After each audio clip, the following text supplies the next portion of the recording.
ఈరోజు చాలా మంచి నీతి కథ. సబ్స్క్రైబ్ చేసుకోండి, లైక్ చేయండి, షేర్ చేయండి మా ఛానల్ని.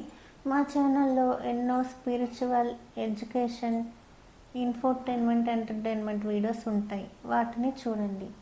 నేను మీ మానసారాణి. నీతి కథ ఏంటంటే, ఒకరోజు ఒక రాజు తెల్లవారి 3 గంటలకి నది ఒడ్డుకి వెళ్తాడు సూర్య నమస్కారం చేసుకోవడానికి. అయితే ఆ నది దగ్గరలోనే ఒక జాలారతను తను పట్టిన చేపలని అమ్ముకోవడానికి వెళ్తాడు. రాజుగారు ఎప్పుడూ అక్కడికి ఆయన రావడం చూడలేదు.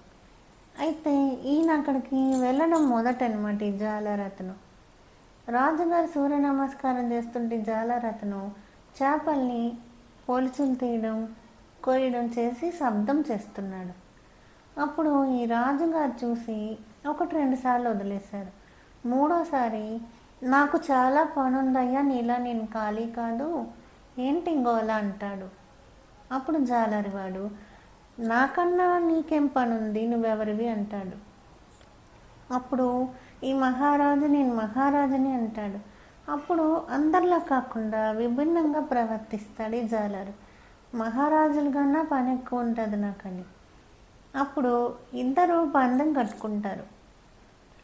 నువ్వు గొప్ప, నేను గొప్ప, లేదా నీ పని గొప్పదా, నా పని గొప్పదా, లేదా నీ పని కష్టం ఎక్కువ, నాది ఎక్కువ అని. అలా ఇద్దరూ పోటీపడి తమ తమ స్థానాలను మార్చుకుంటారు. రాజుగారేమో మంత్రికి చెప్పి, ఒక్క పూట ఉదయం 3 నుంచి సాయంత్రం 3 వరకు ఈయనని రాజును చేయండి. అలాగే నేను ఒక్క పూట ఉదయం 3 నుంచి సాయంత్రం 3 వరకు చేపలు పడతాను, ఈయన జీవితం నేను గడుపుతానని చెప్పాడు.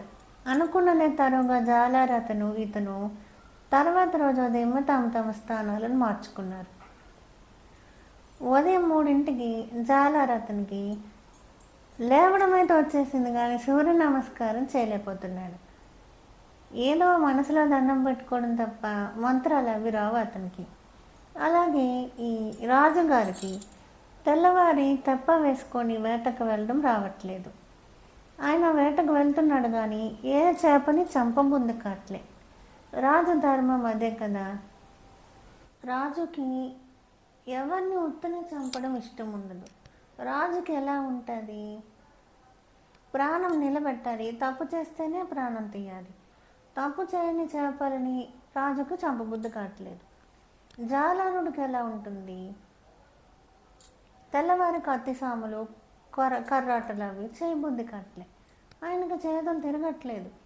రాజుకి ఇటు ఎలా ఉంటుంది, ఎప్పుడెప్పుడు నీటిలో నుంచి నేలకు వస్తానని. ఇటు జాలారుడికి ఎలా ఉంటుంది, ఎప్పుడెప్పుడు చేప తిని నిద్రపోదామన్నట్టు ఉంటుంది.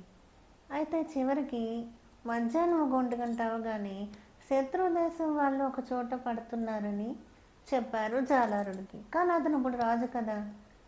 వెంటనే భయపడి నేను చేయలేనని రాజును వెతుక్కుంటూ పరిగెత్తాడు. అలాగే ఈలోపు రాజుగారికి ఒక భయంకరమైన క్రూరమైన ముసలి వెంటబడుతుంది నీటిలో. ఇదేంటిది, ఇంత ప్రమాదం, ఇలాంటి పనులని జాలారతన్ని వెతుక్కుంటూ రాజు వెళ్తాడు. ఇద్దరు ఒకరికొకరు గుద్దుకొని ఎదురవుతారు. తీరా చూస్తే ఈయనకి శత్రువులు వెంటబడుతున్నారు జాలారుడికి. ఆయనకేమో రాజుకి ముసలి వెంటబడుతుంది. ఇద్దరు కలిపి ఒక మాట పైన ఇద్దరిని చెండాడి పంపించారు వెనక్కి. ముసలినేమో జాలారుడు కొట్టగలిగాడు, శత్రువుల్ని రాజు కొట్టగలిగాడు. ఇద్దరూ కలిసి ఎవరి పని వాళ్ళే చేయగలరు.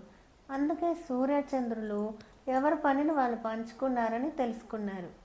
తీరా చూస్తే రాజు పేరు సూర్యరాజు, ఈయన పేరు చంద్ర, జాలారతని పేరు. ఈ కథలో నీతి ఏంటంటే, ఎవరి పని వాళ్ళు చేయాలి. పక్క వాళ్ళు వాళ్ళ పని చేయాలనుకున్నా చేయలేరు. అది రాజైనా జాలారుడైనా అంతకన్నా ఎక్కువ తక్కువైనా సరే. దీనికి మంచి ఉదాహరణలు సూర్యుడు, చంద్రుడు. ఇది మా సొంత కథ. Subscribe please. జై పైడిమాంబ.